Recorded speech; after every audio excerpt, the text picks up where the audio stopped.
I wasn't planning to declutter anything that day. I was just trying to find a charger buried in a drawer, and instead, I found a whole pile of stuff I didn't even remember owning. That small moment led to a bigger realization I'd been holding on to things out of habit, not because I needed or even wanted them. So in today's video, I'm sharing 20 things I finally let go of, things I never thought I'd declutter because I believed they were essential or just part of what a well-prepared adult should keep. But once they were gone, I didn't miss a single one. Some were easy, others took me years. But every item I released gave me more breathing room in my home and in my mind. So if you're feeling stuck or just curious about what might be quietly taking up space in your own life, I hope this gives you a few ideas.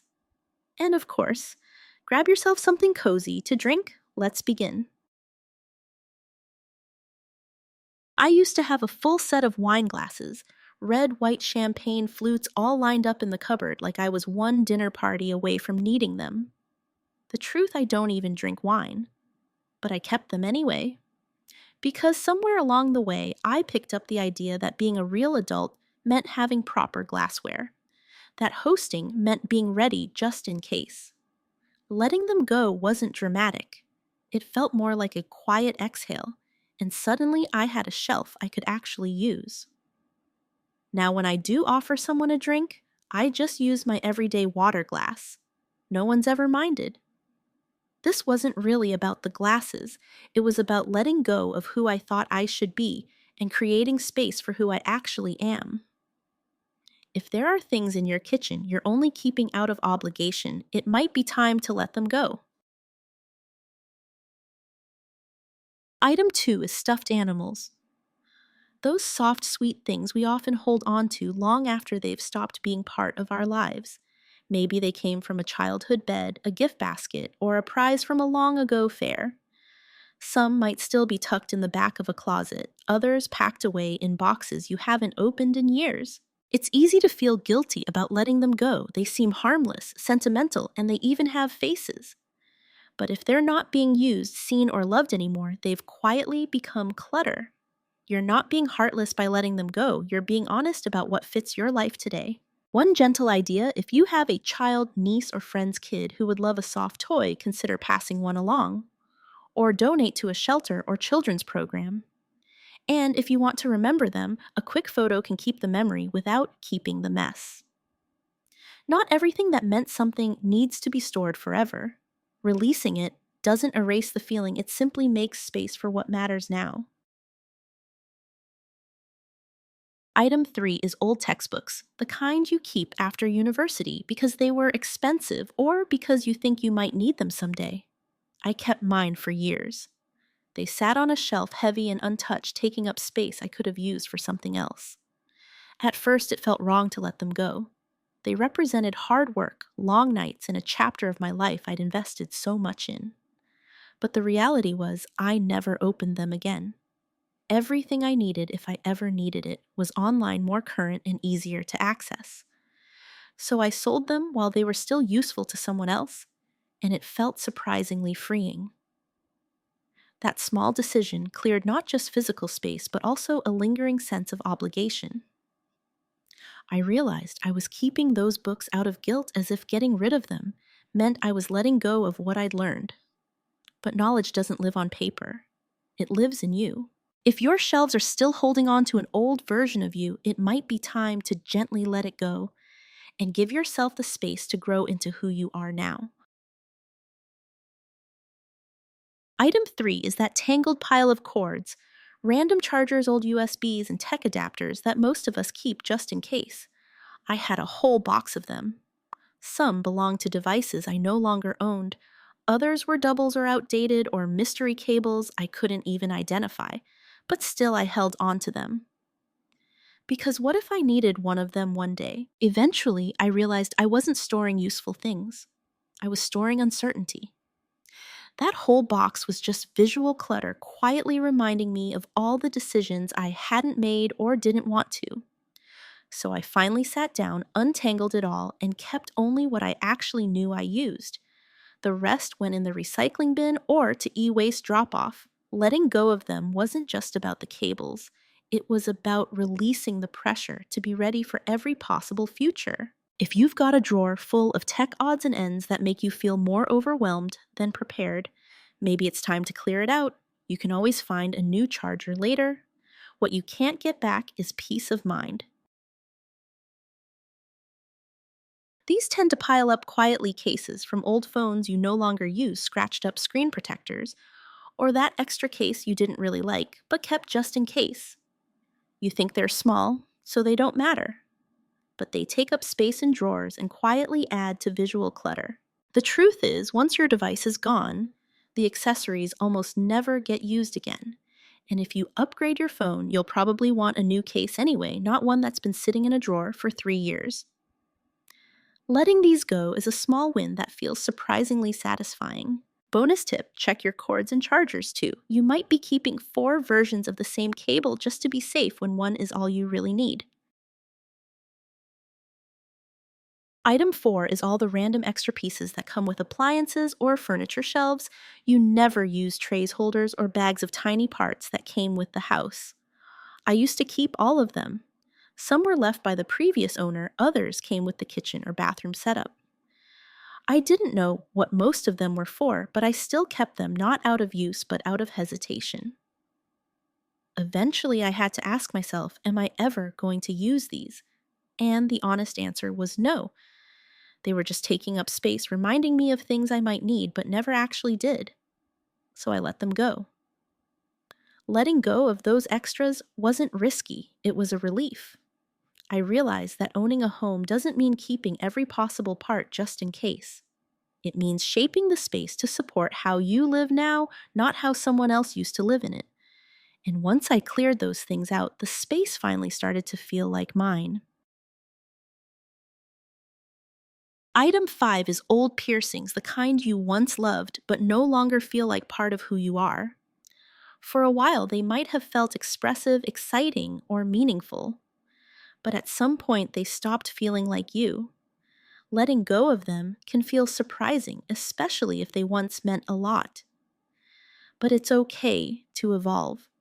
Just like we change our hair or our style, we can also outgrow things that once felt important. There's often this quiet pressure to hold on to everything that once mattered, as if removing something means erasing the past. But it doesn't. It just means making space for who you are today. You can still appreciate who you were without needing to carry every piece of that version forward. Decluttering isn't always about stuff on a shelf. Sometimes it's a gentle update to how we show up in the world. Even small shifts can bring a quiet kind of freedom. Item 6 is bathrobes, soft, cozy, but often unnecessary. They tend to hang behind doors or on hooks, adding to the quiet visual clutter in bathrooms. Many people keep them out of habit, but rarely use them. If you haven't reached for yours in months, it might be time to ask, do you actually need it? A towel or quick outfit change often does the same job. And if it's worn out, faded, or always slipping off the hook, it might not be serving you at all. One way to test it: pack it away for a few weeks, see if you miss it. Chances are you won't. Bathrobes are one of those items that seem essential until you realize you've been living just fine without it. This idea can also apply to other comfort items that end up collecting dust, like house slippers that never fit right or plush blankets that stay folded year-round. If something isn't part of your actual routine, it doesn't need to take up space in your home. Letting go of things that feel nice in theory makes more room for the things you truly use and love. Let me know if you'd like the Vietnamese translation. Item 7 is formal wear dresses, heels, accessories meant for events that rarely or never happen. They often sit in the back of the closet untouched, not because you love them, but because they feel like something you're supposed to keep. Sometimes we hold on to these items because they represent a different version of life, one with evening receptions, big celebrations, or polished public appearances. But if your day-to-day life no longer includes those things, it might be time to let them go. Keeping clothes you don't wear can create quiet pressure, like they're waiting for you to become someone you're not anymore. Releasing them makes space for clothes that actually match your real routine. This also includes things like sparkly, clutches, stiff blazers, or dresses you keep saying you'll wear next time but never do. If it's been years, maybe there is no next time, and that's not a failure. That's just clarity. Item 8 is sentimental clutter, the kind of stuff you keep. Not because you love it, but because you feel like you should. Old birthday cards with generic messages, faded flyers from events you barely remember travel, souvenirs that meant more at the time than they do now. These items often live in boxes, drawers, or memory bins, not because they bring you joy, but because it feels wrong to toss something that once had meaning. But if an item no longer makes you feel anything real, it might be time to let it go. One helpful way to sort it, ask yourself if you take a photo of it to remember it. If not, chances are it's just taking up space. Letting go of these mildly sentimental items doesn't erase the memory, it simply clears room for the things that still speak to who you are now, not just who you used to be. Item 9 is having way too many tools for making coffee or tea. One machine for this, another for that, and somehow they all end up sitting out or shoved into cupboards. It often starts with good intentions: a French press for slow mornings, a fancy machine for guests, maybe a collection of tea infusers and reusable filters. But over time, these extras start to take over your space without adding much value. Most of us only reach for one or two favorites anyway. The rest, they collect dust, crowd your counters, and make your kitchen feel more chaotic than it needs to be. Letting go of the extra gadgets creates breathing room visually and mentally, and having fewer options can actually make your daily routine easier. It's one less decision to make, one less thing to clean, one less item in the way. This could also include things like milk frothers. You never use single-purpose kettles, or that travel mug that leaks but was expensive. If it's not part of your real routine, it doesn't need to stay. Item 10 is duplicates things you didn't mean to collect more than one of, but somehow they multiplied. Multiple scissors in the kitchen. 6 wooden spoons when you only use 2, 5 umbrellas, even though you mostly just forget them at home. These items sneak in when we're not paying attention. Sometimes we can't find something, so we buy a second. Other times, people gift us extras, or we pick up just in case spares. Before you know it, you've got backups of backups in a drawer that won't close. Decluttering duplicates is one of the easiest ways to create instant space. You don't have to get rid of everything, just pick your favorites and let go of the rest. Often, one good version is all you really need. Item 11 is smart gadgets that sound helpful but end up being more work. Maybe it's a robot vacuum that gets stuck under every chair, or a sleep tracker that tells you how badly you slept and then you can't stop thinking about it, or a smart light bulb that needs 3 apps just to dim. These things promise ease but often add steps updates and frustrations. If you find yourself spending more time managing the device than benefiting from it, that's a sign. A tool that adds stress even in small ways doesn't belong in a home that's meant to feel calm. Smart doesn't always mean better, and just because something is newer doesn't mean it fits your life.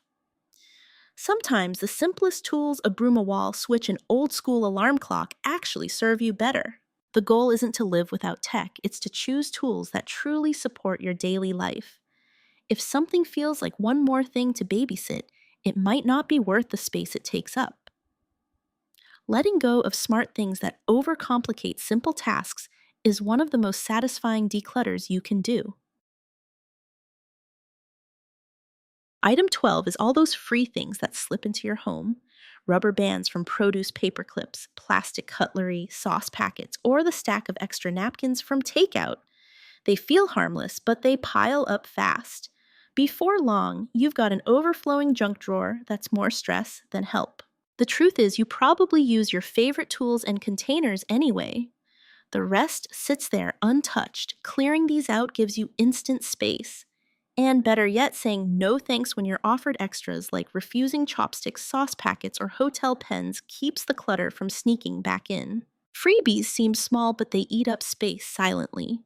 By clearing them, you'll notice your drawers' counters and even your mind feel lighter. And when you actually need something, it's so much easier to find. Pens, highlighters, sticky notes, scissors, especially if you work from home, it's easy to accumulate extras. But how many pens do you really use at once? And how many of those even work? Try this. Take 5 pens you love and put the rest away. Give it a week. You'll notice the space feels calmer and you still get your work done just fine. Most of the time, we're not lacking tools, we're just overwhelmed by options. Decluttering duplicates isn't about becoming a minimalist. It's about removing what doesn't serve you so the things that do are easier to reach, use, and enjoy. Item 14 is old notebooks and journals. It's tempting to keep every half-filled diary, every list, or every notebook from school or work. But when they start piling up, they take more space than the memories inside them. Instead of keeping stacks of paper, you'll never reread. Try keeping just one notebook or scanning the pages that really matter. The rest can go. Letting them go isn't about erasing your past, it's about making peace with it and giving yourself a clean slate. Paper clutter feels heavy without us realizing it. Once you release it, you'll have more room to think, write, and create in the present without being weighed down by piles of the past. Item 15 is holiday decorations that spend most of the year in boxes. Fake trees, tangled lights, piles of ornaments, they're fun for a short time, but take up storage for the other 50 weeks. If decorating brings you joy, keep what you love. But if it feels more like a chore, or if you're short on space, it's okay to let them go. You can still enjoy the season through community decorations, cozy candles, or simple traditions that don't require hauling bins in and out every year. Simplifying holiday decor doesn't make the season less special, it often makes it calmer, lighter, and easier to enjoy. The best memories often come from time spent with people, not the amount of glitter on the tree. These are the beat-up shoes you've kept for messy jobs, the ones you tell yourself you'll wear for painting muddy walks or yard work. But if they've been sitting untouched in the back of the closet for years, they're no longer useful, they're just taking up space. A simple question helps. Have I actually worn these in the last year? If not, even the so-called utility shoes are just another layer of clutter. One sturdy, reliable pair is all you really need for the occasional dirty task. Clearing out the extras means less visual mess, less decision fatigue, and more breathing room wherever you store your shoes. And if that task feels a bit wasteful, remember, clearing space can also clear guilt you didn't even realize was there. Item 17 is spare buttons from clothes you don't own. Let's be honest, do you ever actually sew those spare buttons back on? Most people save them just in case, but forget to toss them when the original shirt or jacket gets decluttered. Over time, you end up with a mysterious pile of buttons for mystery clothes you no longer own. Pick a rainy day, pull them all out, and match them with any clothes that still exist in your wardrobe. If they don't match anything out, they go. You're not running a tailor shop. Keep 1 or 2 neutral buttons if you really want to be prepared, but give yourself permission to toss the rest. Item is unused fitness equipment, the kind you bought during a burst of motivation but haven't touched in ages. It could be weights, resistance bands, a balance ball, or even a foldable treadmill shoved under the bed. These things quietly take up room and sometimes even make us feel guilty for not using them. If working out feels like a chore, more equipment won't fix it. In fact, it can make it harder. You have to set it up, find space clean around it, and mentally face it every time you walk by. That's a lot of pressure. I've learned that I get just as much from a simple bodyweight workout, a stretch session, or a walk around the block. Less gear, more ease. You don't need a mini gym at home to feel strong or take care of yourself. Start with what feels light and doable, then let the rest go, no guilt needed. Item 19 is forgotten inspiration you saved but never used. You know those endless Pinterest boards, saved Instagram posts, or screenshots of ideas you swore you'd get back to the minimalist wardrobe pin, the productivity article, the dream home decor, but months or even years pass and they just sit there untouched. At some point, they stop inspiring and start weighing you down like a digital maybe someday pile. Try deleting the ones that no longer spark anything.